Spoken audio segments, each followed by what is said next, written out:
If I were Bolsonaro, I would not sleep peacefully, because I am sure that on January 1st, 2023, he will be passing the presidential sash to Lula.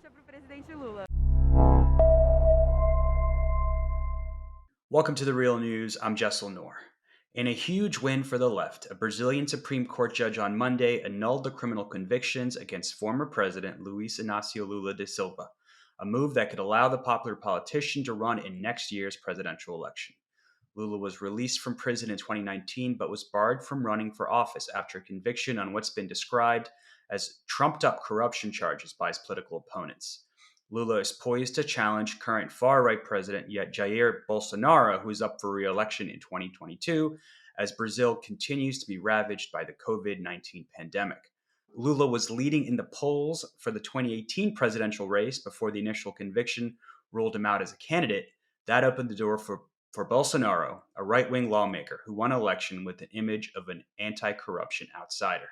Well, now joining us to discuss this is Michael Fox, a freelance journalist based in Brazil and longtime Real News collaborator. Thank you so much for joining us again, Michael. Thanks, Jessel. Thanks for having me. So, before we dissect this latest news, our viewers will be familiar with Lula, but for those who aren't, tell us about his legacy in Brazil and Latin America. We've seen some comparisons, some media outlets calling him something like a Bernie of Brazil. And what struck me about one of your tweets about this latest news is that Lula continues to be one of the most popular figures in Brazil, despite being in jail and despite fight for years fighting to overturn these convictions. Well, absolutely. So he is the country's, without a doubt, most iconic, historic labor leader, right? He led massive marches with labor unions at the very end of the dictatorship that kind of pushed for democracy. He founded the Workers' Party and then ran for the presidency several times before actually winning in 2002. He is kind of the iconic figure of the Brazilian left.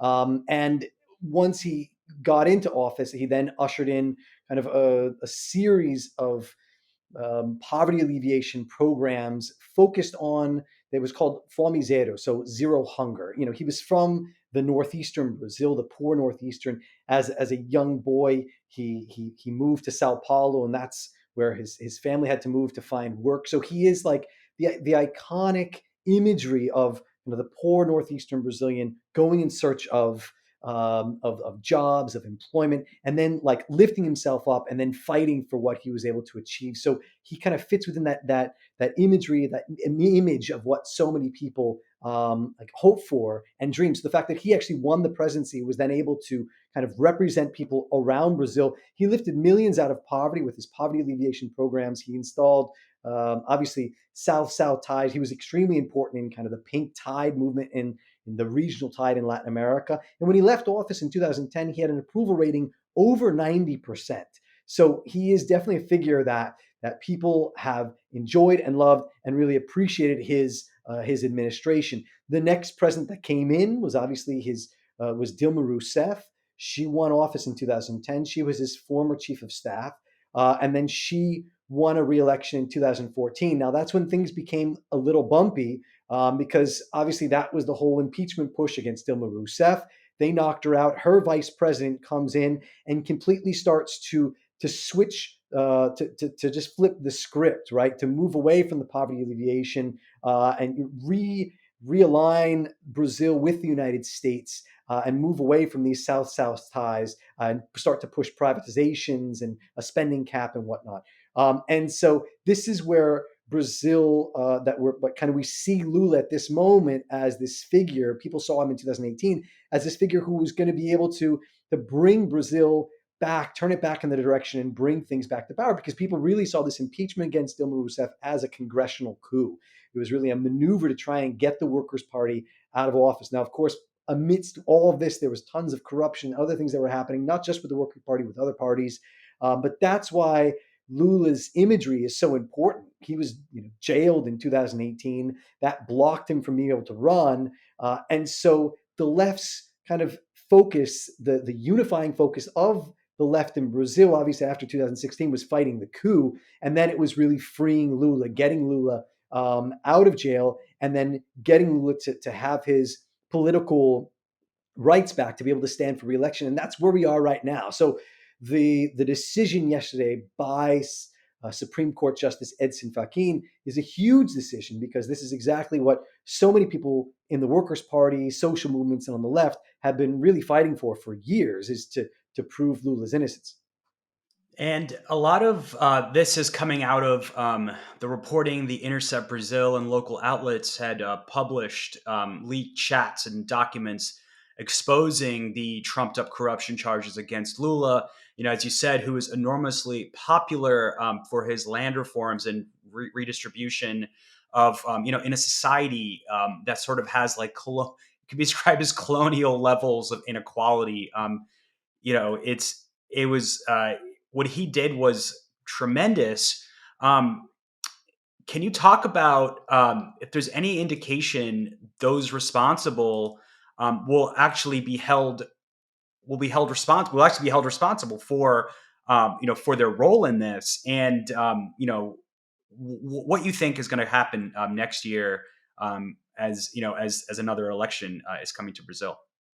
Well, it's a great question, Jessel, because actually, and we need to unpack it just a little bit. The first off, it's important to understand that what Supreme Court Justice Edson Fachin did was he absolved the cases in Curitiba, saying that they were not under the jurisdiction his cases should not have fallen under the jurisdiction of Curitiba. Now, of course, in order to understand that, we need to understand what was Brazil's car wash investigation, right? Well, this is the 7-year-long anti-corruption investigation that really flipped Brazil up on top of its head.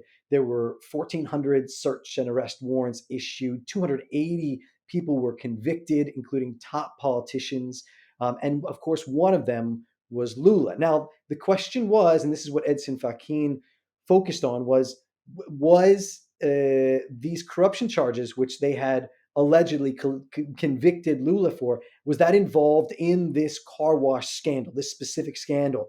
And what they had always found was that, yes, it's fine to leave it in Curitiba. Curitiba, of course, was extremely controversial, because this is where the anti-corruption task force was, and this is where Judge Sergio Moro was, right? Judge Sergio Moro was the judge who was presiding over these anti-corruption proceedings, who would then go on to be Bolsonaro's justice minister after he jailed Lula and many other things. And so that's important to understand, because it puts us into this larger context. So what Justice Edson Fachin said was that was not the right jurisdiction. Those can now be sent to courts in Brasilia, federal courts in Brasilia. And this came at a time when actually Moro's own his own bias, his own impartiality is under question, and that's what brings into this question of the Vasagate, or the Intercept reporting, and that's why that is key. So the Intercept reporting, it began to be released in June of 2019. There were leaked telegram messages between members of the Anti-Corruption Task Force and Judge Sergio Moro, and basically what it showed was a bias by Moro and the task force against Lula, against the Workers' Party, and of course against the left. And it showed Judge Sergio Moro actually collaborating closely with members of the task force. So here you have an independent judge who was acting partially, acting biased, and actually supporting the prosecutors in this process against Lula and other things. And there's so many different layers of this that we can get into, but that's the important point here, is that it is very clear in what's been released in the previous years. And the whole reason why this is happening now is because it's been shown that the whole Lava Jato car wash investigation has been tainted and by this biased collaboration between Judge Sergio Moro and the task force. That's why this comes to a head now. Now, what's fascinating is literally today, and we don't know exactly what's going to happen, but literally today, the Supreme Court is now supposed to rule on the biasness of the judicial bias by Moro in these cases. Even though Lula, the jurisdiction of the Lula's trials, those have been thrown out the door, and they may now be picked up by a federal court in Brasilia, Moro is still going to be the Supreme Court still supposed to decide over if Moro was biased or not in these situations. And that's extremely key. Looking forward to understanding. I mean, it has huge repercussions. Like I said, 280 people were convicted under this anti-corruption investigation that went on for 7 years and just closed a month ago. And so we're going to see what that looks like. Now, your question, I think, Jaisal, about exactly what does this look like and what happened and will anybody be held responsible? This is what we're going to find out in the coming days. What is the Supreme Court going to say about Moro, and what kind of a reaction is there going to be, not just for Moro, but also society? Moro is one of the top 10 presidential contenders for next year, and many people believe that the whole reason why he was involved in this, that obviously he was the judge, and then he became Justice Minister of Bolsonaro, and then in fact he joined when he left Bolsonaro's government last year. He then joined a U.S. consulting firm in charge of one of the companies one of the companies that Moro himself took down in the car wash investigations. So there's a huge issue of ethics that are happening here. In fact, the organization of Brazilian lawyers has said that Moro cannot legally do legal work for the company that he now works for as a director there. He can't do legal work for them because that's a conflict of interest. So all of that is to say that we are going to find out if anything might actually happen. And the ruling from the Supreme Court could be today, it could be pushed off into the coming days. But this is going to be a major thing that a lot of people are going to be looking for. You mentioned and touched upon the U.S. role in this, which is a great segue to my next question.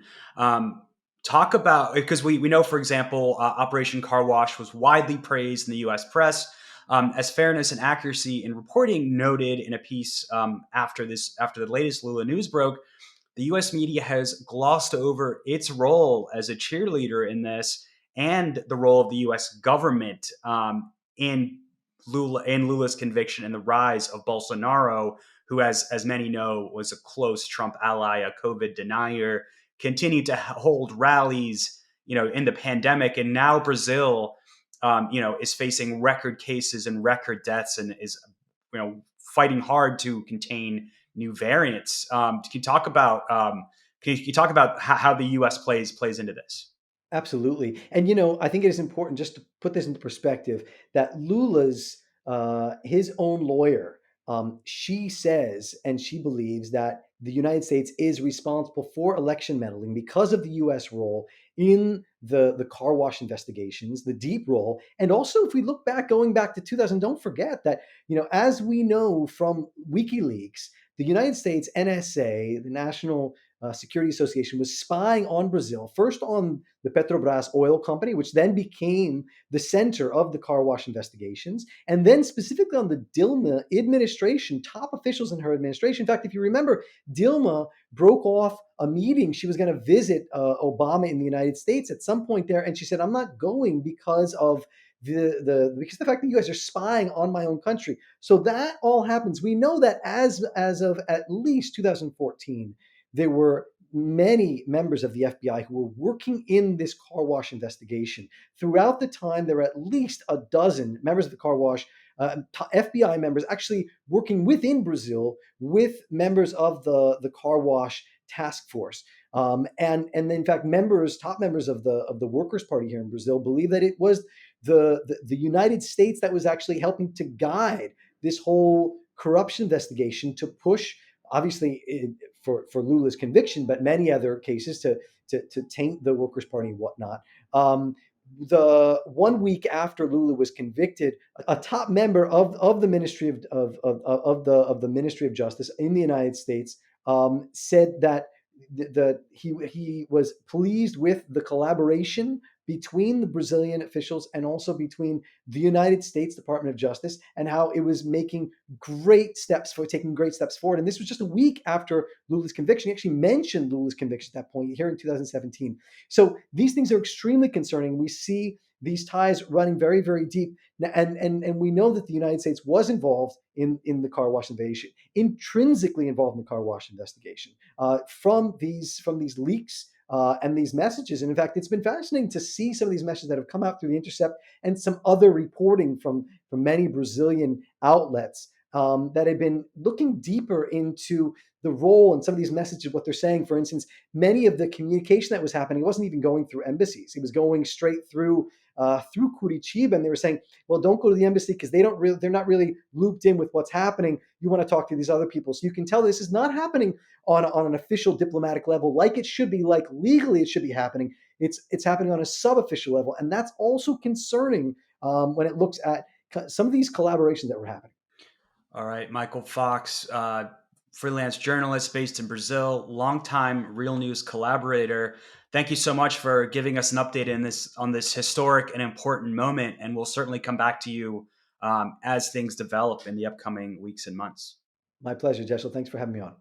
And as a reminder to our viewers, we're in the middle of a fundraising drive. So click on the links below and find out how you can become a sustainer to the Real News for as little as $5 a month. Thank you so much for watching.